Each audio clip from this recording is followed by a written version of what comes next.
"You're fired unless you apologize to my son." Arthur's voice thundered across the boardroom like a shotgun blast in a funeral parlor. The only thing louder was the silence that followed it. Every executive at the table froze, coffee cups halfway to their lips, eyes darting between me and Arthur like they'd just witnessed a man punch a nun. I didn't flinch. I didn't speak. I simply closed my leather binder, slow and deliberate, like sealing a coffin lid.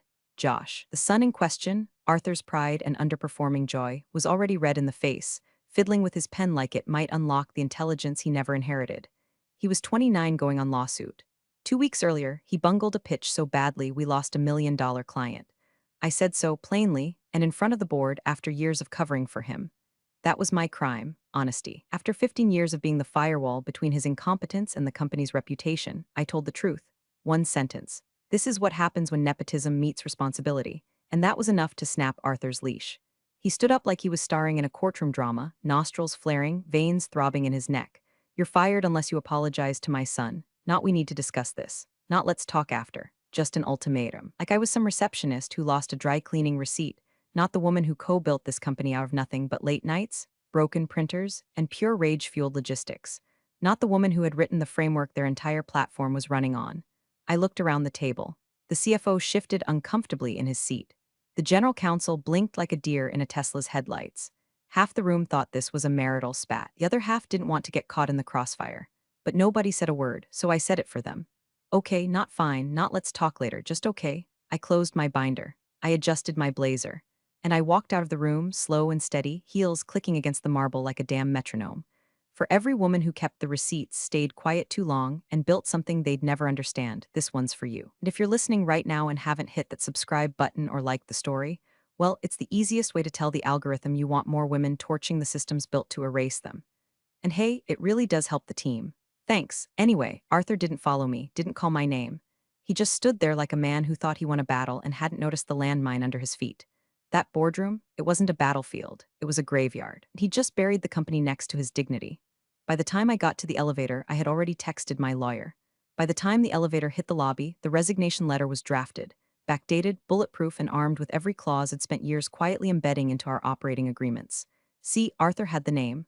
Arthur had the legacy, but I had the code, I had the trust. I had the licensing rights tucked away inside a folder marked B. Lyman Holdings, my maiden name, and I had just pulled the pin. No tears, no theatrics, just execution. Because when Arthur picked his son, I picked the foundation he never bothered to read. And the best part? I didn't need to burn the building down. He already lit the match. I just left the windows open. The house was dark by the time I parked in the driveway. Arthur's car was already there, crooked in the spot like always, as if even parallel lines were beneath him. I didn't go inside right away. Just sat there, gripping the steering wheel, staring at the porch light flickering like it had second thoughts. That boardroom scene kept looping in my head, but not the yelling. Not even Josh's smug face. No, the sound that stuck with me was the way no one said anything after. Like watching someone fall off a boat and turning away because you didn't want to be responsible for the splash. Inside, Arthur was on the couch, sipping scotch and watching something loud and stupid. He glanced at me but didn't speak. He thought it was over. Thought I'd sulk, maybe bake banana bread, maybe sulk some more. Instead, I walked past him, grabbed the leather briefcase from the hallway closet, and went upstairs to my office. Resignation isn't a decision. It's an execution. A final keystroke in a code you started writing years ago. The resignation letter took exactly 27 minutes. Not because I rushed it, but because it was already half written. Not the words, but the plan. I'd been tightening the screws for years, quietly refining our licensing terms, embedding ownership triggers in the trust, carving legal escape routes that required neither permission nor forgiveness. All it needed was one date. Not today's, but last Thursday's. The day Arthur's son signed off on that botched client migration. It was his error, and I knew he'd never admit it. That was the day I mentally stepped away.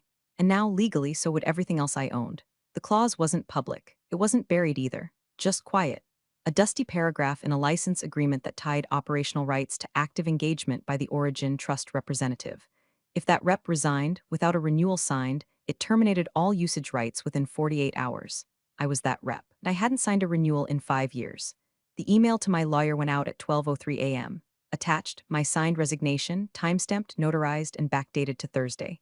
I didn't include a message. She'd know what it meant. Then I printed 2 copies, one for Arthur, one for the board, folded clean, slid into envelopes with that specific kind of finality reserved for wills and lawsuits. After that, I opened my old burner phone, one I hadn't used since the patent conference in DC, and scrolled down to a contact saved under TC. No message, just a location pin and a single period. Then I powered it off and dropped it in the drawer. This wasn't emotional. This wasn't revenge. This was composure sharpened into strategy.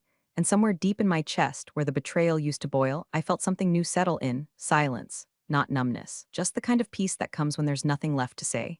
I didn't need him to understand. I didn't need them to apologize. They'd made their choice. Now they'd live with it, or more accurately, without it. Because when your entire tech stack runs on the brain of the woman you publicly humiliated, you better pray she's still emotionally invested. I wasn't. And by sunrise, neither was the company. Arthur was already on his second cup of coffee when I walked into the kitchen. He had that smug, post-blow-up calm about him, the kind that only comes from decades of never facing consequences. Eggs, toast, the newspaper open to the business section like nothing had happened, like he hadn't screamed at me in front of the boardroom, like I hadn't walked out without a word. Morning, he chirped, not looking up. I didn't reply. He sipped his coffee with a satisfied sigh. So, ready to beg, I poured myself a cup. No milk, no sugar, just black. Hot and bitter, like the marriage. I left the keys on the desk, I said evenly, and took a seat across from him. He finally looked up. What? The office keys. Laptop too. Resignation letters on your desk. He chuckled. Not laughed, chuckled. That patronizing, dismissive sound he always used when someone beneath him tried to assert something he didn't think they were entitled to. Barbara, he said, dragging the like he was tasting it, that's not how this works. You don't just storm out and quit. That's not real. That's not legal. That's just a tantrum. I took a slow sip of coffee and looked at him like the man he was, not my husband, not my business partner, just a man whose arrogance had finally outpaced his luck. I didn't storm out, I said. I executed an exit. He frowned, now mildly irritated. An exit from what? From the illusion, Arthur. From the illusion that I was ever just a co-founder with good instincts. From the lie that you were the genius and I was the support. From the marriage, technically, but more importantly, from your legacy. Because the moment he'd made it about his son, I made it about my work. He stood, slamming his coffee down, splashing it across the table. You're being dramatic. I opened my phone, quietly checked the timestamp. 8:11 a.m. On cue, the front door burst open without so much as a knock. It was Gregory, the board chairman, usually calm. Impeccable hair, voice like a cruise ship captain narrating a storm. But now, pale, sweating through his collar, paper in hand, he didn't even look at me. His eyes were locked on Arthur like he'd just discovered they were both strapped to the same sinking ship.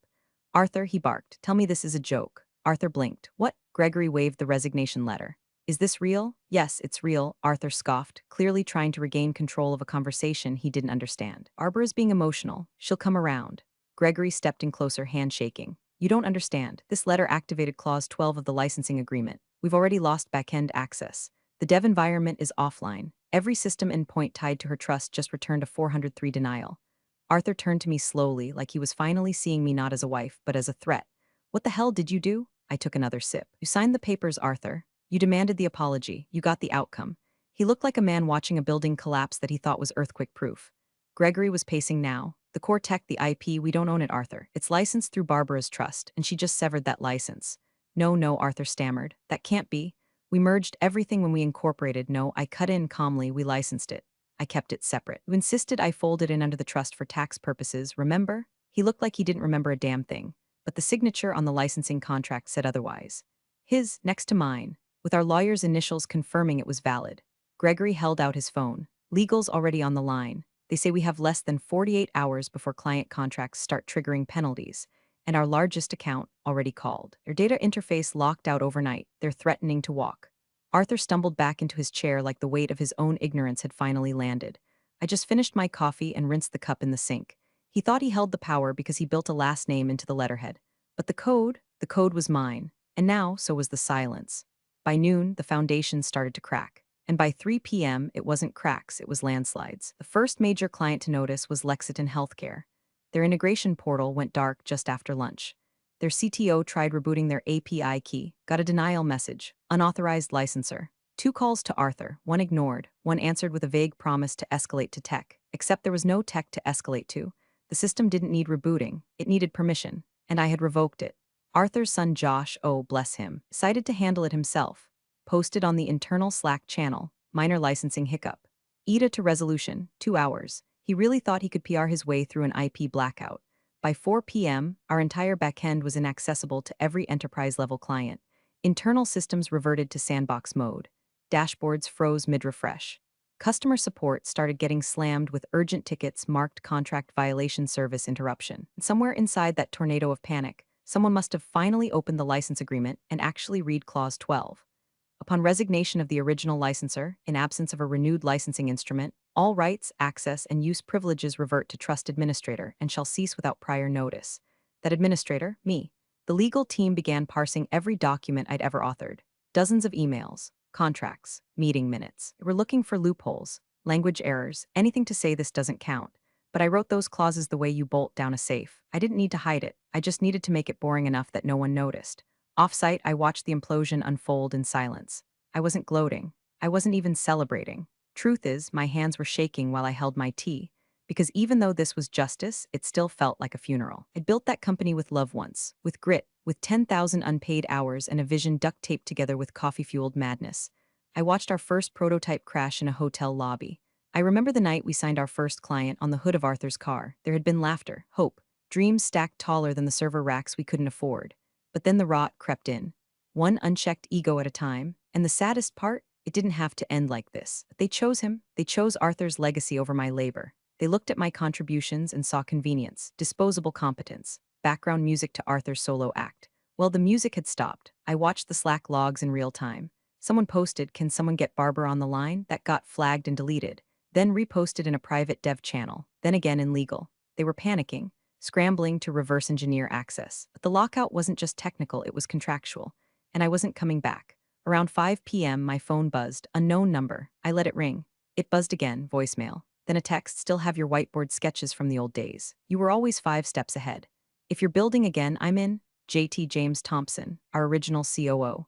Fired 3 years ago when Arthur decided he was too risk-averse for modern growth, which is code for too ethical to lie on investor calls.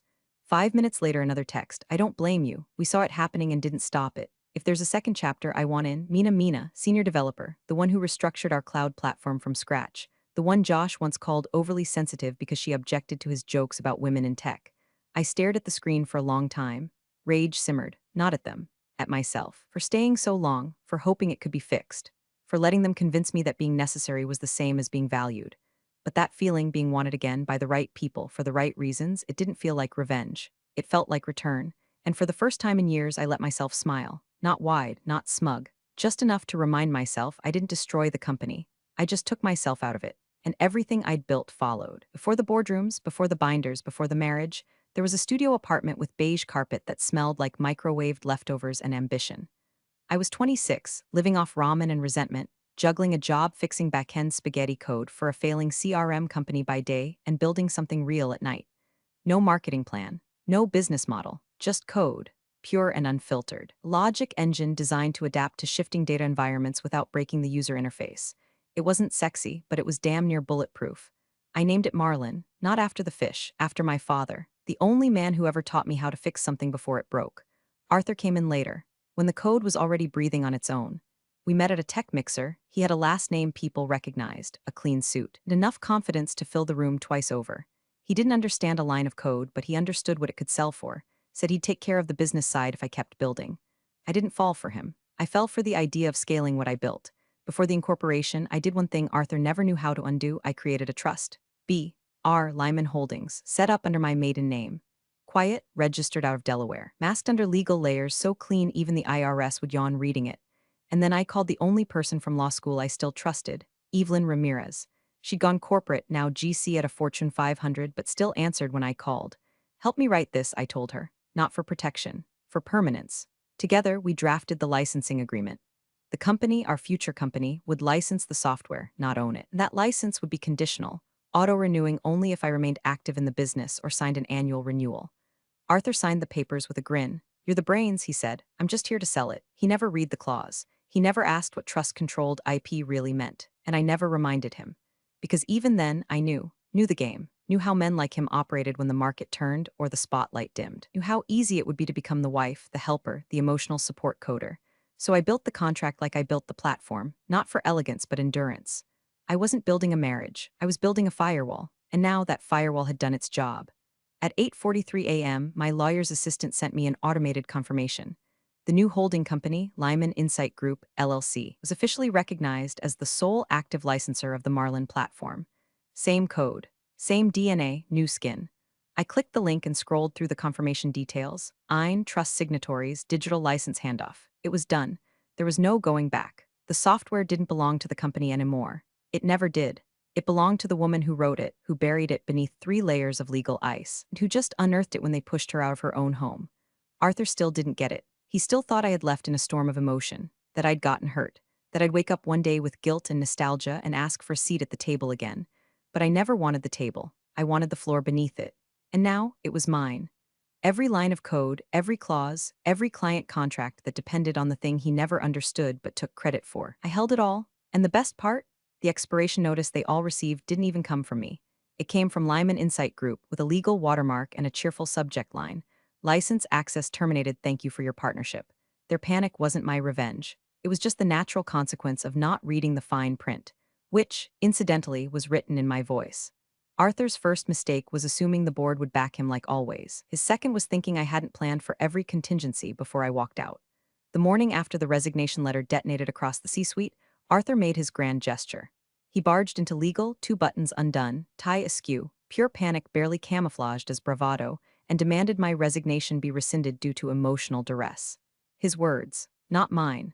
Barbara's not thinking clearly, he argued to the company's general counsel, waving a manila folder like it was proof of divine right. She's making impulsive decisions. It's a marital issue, not a business decision. The legal team, already swimming in NDAs and breach flags, stared at him like he was a malfunctioning Roomba. One finally spoke. It was notarized, filed through external counsel, dated strategically. There's no legal path to reversal. Arthur blinked. What about the board, sir? They've scheduled a session without you. This afternoon. That was the moment the floor shifted beneath him. It got worse when Horizon Systems, our largest client by revenue, sent a formal notice of non-renewal. Their CTO's email was short and deadly. Effective immediately, our engagement is suspended due to unresolved platform instability. Per Clause 9B, we are terminating without penalty. $9 million. Gone. And that wasn't a bluff. I'd spoken to Horizon's VP of Product last week. Quietly, professionally, they asked what my plans were. I told them to wait 3 days before making any decisions. They did, now they were gone. Josh tried to spin it in the weekly stand-up. There's a systems migration issue that's being worked on. No need for panic. The internal Slack exploded within 30 minutes. Engineers begging for access, client success leads scrambling to reschedule demos, ops flagging vendor alerts. Josh's name was attached to 5 Firestorm threads. Someone dropped a meme, a dumpster on fire with the caption Josh's DevOps strategy. Arthur tried damage control. He called investors, left voicemails, begged Gregory, the board chair, for vote delay. Nothing stuck, and me? I was in a cafe across town, sipping matcha, scanning a menu I didn't really care about when my phone buzzed. It was a name I hadn't seen in years, Alina Caldwell, CEO of Symmetra Analytics, a woman who once told me to get back to her when I wasn't acting like Arthur's assistant. I tapped the message. Heard you're free. If you're back in the game, I want a meeting. Let's talk off the record. I didn't smile, didn't feel triumphant, just steady, because this wasn't joy, it wasn't victory. It was something cleaner, something colder, like the click of a lock finally sliding into place. Power doesn't feel like lightning, it feels like silence. It wasn't about revenge anymore. That was too small, this was reclamation, and even that I wasn't doing alone. 1 hour later I got a ping from Mina, the senior developer who texted earlier, and another from James Thompson. Both had accepted board seats at Lyman Insight Group, along with 3 others, Camille from UX, Eric from Compliance, and Curran from Customer Ops. All of them overlooked, all of them brilliant, all of them trained by me. Promoted too late or not at all. I had signed over operational control to them last week, put my name in the founder line, but gave them the wheel because I didn't need to run it. I just needed to make sure it ran right, and judging by the storm cloud gathering over Arthur's kingdom, it was already too late for him to catch up. The land he thought he owned, it had already shifted, and I wasn't waiting for him to notice the quake. It already built somewhere new. Arthur finally reached out 3 days after the resignation detonated like a depth charge under his empire. He didn't call, of course. He had his assistant email my attorney to explore options for reconciliation. The wording was classic Arthur, stiff, insincere, and completely unaware of how far the train had already derailed. My attorney forwarded it to me with a single subject line. You were right. He's spiraling. I didn't respond. An hour later, a courier showed up at my home with a thin envelope. Inside, a handwritten note on company letterhead. He'd used the old template I'd designed, and a check. 7 zeros, a buyout offer. Retroactive IP transfer. NDA included, of course. The note read, let's put this behind us. You'll be credited as founding architect and receive full legacy participation. I want to fix this. Arthur, fix this. Man thought he could buy back the foundation after bulldozing the house. And worse, he thought I'd want to be credited, like a ghost on the Wikipedia page of something I bled for. I took a photo of the check, folded the note, and slid them both back into the envelope. Didn't even bother writing a reply. I knew what was coming next, and I knew it would hurt him more than 1,000 rejections ever could. It started with Meridian Logistics, then Verta Farm, and Altura Capital. Three of our, well, their top 5 clients. All enterprise, all long-term contracts. All newly signed in secret with Lyman Insight Group, my company, or rather, the company I launched and then handed off like a loaded scalpel to the team that knew how to use it. Arthur found out during his Monday morning strategy call when someone from sales casually mentioned they'd heard from a contact at Verta Farm that the renewal wasn't happening, that they'd pivoted platforms. When he demanded to know what the hell that meant, he was met with silence, and then a name, mine. He stormed into the marketing bullpen, shouting about client poaching and legal recourse. By then, it was too late. Their contracts were airtight. Lyman Insight Group wasn't a splinter startup, it was the spine. A continuation of the architecture I had laid brick by digital brick. The clients weren't defecting. They were following the creator of the very thing they paid for. And just when Arthur thought he'd hit the bottom, he turned to find 2 seats in his weekly senior staff sync were empty. Mina, gone. Eric, gone. Both now listed as executive partners on the Lyman Insight leadership page, grinning next to James Thompson under a clean, minimalist banner that read, "Engineered for those who actually built it." I didn't need to make a statement. I was the statement. They tried to replace me with lineage. I replaced them with legacy. This wasn't some scorched earth tantrum. I hadn't lit a match and watched the company burn. That would have been easy. Obvious, no, what I did was harder. I extracted the soul. I took the product, the vision, the people who gave a damn. I surgically removed the beating heart of a company that had forgotten who gave it life. And I left the husk. Now Arthur was left running a shell of a business, no software rights, no trusted developers, no future pipeline, and he was just starting to realize how little of it he ever actually owned. He didn't lose the company because I left. He lost it because he never understood where it came from in the first place. Satisfaction didn't feel loud. It didn't feel hot. It felt like sitting in a quiet room, watching the horizon rise exactly where you'd predicted it would, and knowing no one could stop the sun this time. Emergency board meeting was scheduled for Friday at 10 o'clock a.m. I knew before Arthur did. Gregory, the chairman, had called it privately off calendar under the guise of performance review. No press release, no warning. Just a roomful of people who'd finally sobered up from the long, drunken delusion that Arthur was the future of anything. He walked in that morning like it was any other day, same tailored jacket, same half-smirk like he'd already won. But the moment he saw the legal counsel present, his face twitched. Just a flicker, like a man realizing too late that the water's too still for swimming. The board had seen enough. They'd seen the client exodus, the licensing collapse, the leadership drain. They'd seen 3/4 of projected revenue vanish in the span of a week and watched their emails fill with investor panic. But most of all, they saw what wasn't there anymore. What had been keeping everything afloat this whole time. Me. They held the vote fast, unanimous, no abstentions. Arthur tried to object, said it was reactionary, temporary turbulence, even threw in the phrase female hysteria before Gregory cut him off mid-sentence and told him to leave the room. By 11:06 a.m., Arthur was no longer CEO. The company that once bore his name was now led by an interim team of people who used to be too afraid to speak up. Legal was already drafting transition documents by lunch. And me? I was in my home office, barefoot, sipping lukewarm tea when my phone buzzed. Voicemail, Gregory. His voice was lower than usual. Slower. No preamble. Barbara, I don't expect a response. But I owe you this. We didn't know how much of the company was really you. I think some of us suspected. But we never really saw it, until it was gone. I'm sorry. For what it's worth, I'm sorry. I listened to it twice. Then deleted it, because apologies after the fire don't unburn anything.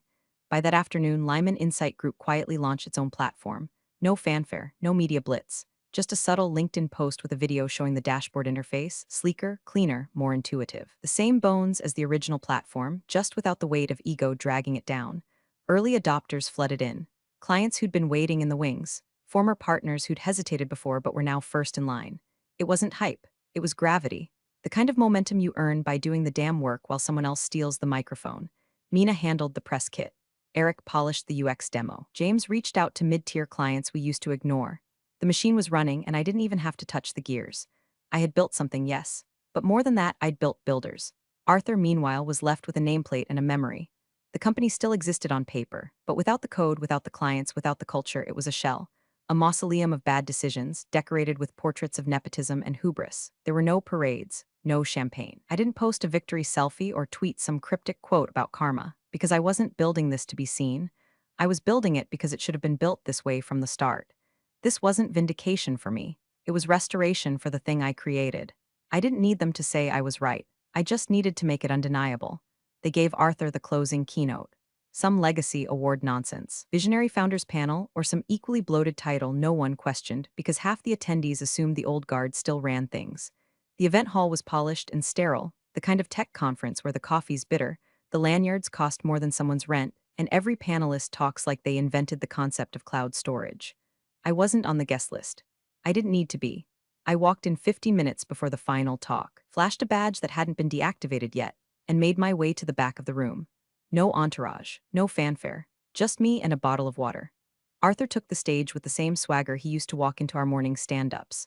Pressed suit, open collar, rehearsed smile that didn't quite meet his eyes anymore.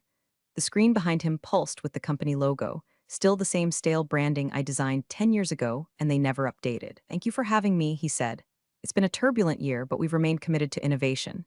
Today, I'm excited to share a sneak peek at what we're calling the next evolution of our core platform." The irony didn't even sting. He launched into the demo like he always had, high-level fluff, big buzzwords, nothing concrete.